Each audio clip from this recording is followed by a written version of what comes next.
అదన్నా మీ ప్రకాష్ లక్ జగదీష్. మేము ఇక్కడికి వచ్చాం అన్న. ఇక్కడికి వస్తే మేము మధ్యాహ్నం ఇంటికి వచ్చాం. ఇంటికి వస్తే ఇక అన్లోడ్ అయితే అనుకున్నారు. అయితే మనోడు అంటాం అయితే ఇక్కడ గుమ్మస్తాను అయితే అన్లోడ్ ఇప్పుడు అవ్వదు. రేపు పొద్దున దాకా అయితే అవుతాండ. రేపు పొద్దున అయితే అమ్మ అవుతాండ. ఇప్పుడు దాకా నేను మనం పంపించిన ట్రాన్స్పోర్ట్ అని ఫోన్ చేసి మాట్లాడితే సార్ నేను మాట్లాడమన్నారు. నెక్స్ట్ పని ఏంటంటే మనోడు అయ్యే గిన్నె కాయలు అమ్మ అన్నారు. ఇంకో మన ఫ్రెండ్ మనతో పాటు చెయ్యాలా. ఇంకో వెళ్ళి కరెక్ట్గా 2 కిలోమీటర్లు నడిచి బిస్కెట్ పెట్టుకుంది. ఇక్కడ తింటాకి అంత దారుణం ఉంది. తింటకు కూడా ఏమీ లేదు అక్కడ.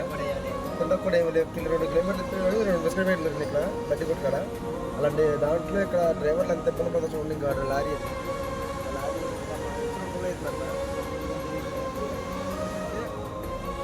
ఈ ఫ్యాక్టరీ యాజమాన్యం ఏంటంటే ఎప్పుడైనా సరే డ్రైవర్ని చూసుకుంటూ నేర్చుకోవాలి. వీళ్ళు చాలామంది డ్రైవర్లు చాలా చోట్ల కూడా స్ట్రోక్లు వచ్చు, లేకపోతే గ్యాస్ పట్టేసు, లేకపోతే పాపం కుప్పకూలిపోతున్నారు ఎడకాడే. అలాంటి ఇబ్బందులు అనమాట ఈ ఫ్యాక్టరీకి వస్తే. ఎందుకంటే పంపిస్తున్నారు అన్లోడ్ అయిపోతే వెళ్ళిపోమ్మ అని.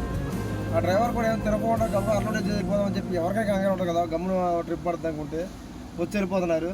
చాలా ఇబ్బంది పడిపోతున్నారు డ్రైవర్లు అన్నట్టు. చాలామంది అలా ఇబ్బంది పడుతున్నారంటే ఈ ఫ్యాక్టరీ యాజమాన్యమే కారణం. అన్న కొద్ది బండి అన్న కొద్దిగా వెళ్ళి భోజనం తెచ్చుకుంటామన్నా బళ్ళు కూడా ఎవరు వీళ్ళు. ఈ బండి ప్యాటీలోకి వచ్చే వాళ్ళు బయటికి వేసుకెళ్తాంటే వేసుకెళ్ళి ఎవరు అంత ఇబ్బందులు పెడతారు వీళ్ళు. ఇప్పుడైతే నేను దెబ్బలాడితే 1 గంటలో చేపిస్తామన్నారు. తర్వాత నెక్స్ట్ వీడియో మళ్ళీ పెడతా అన్న. దింపిపోతే మళ్ళీ నెక్స్ట్ వీడియో పెడతా. చూడండి, మీరు రెస్పాండ్ చేద్దరు.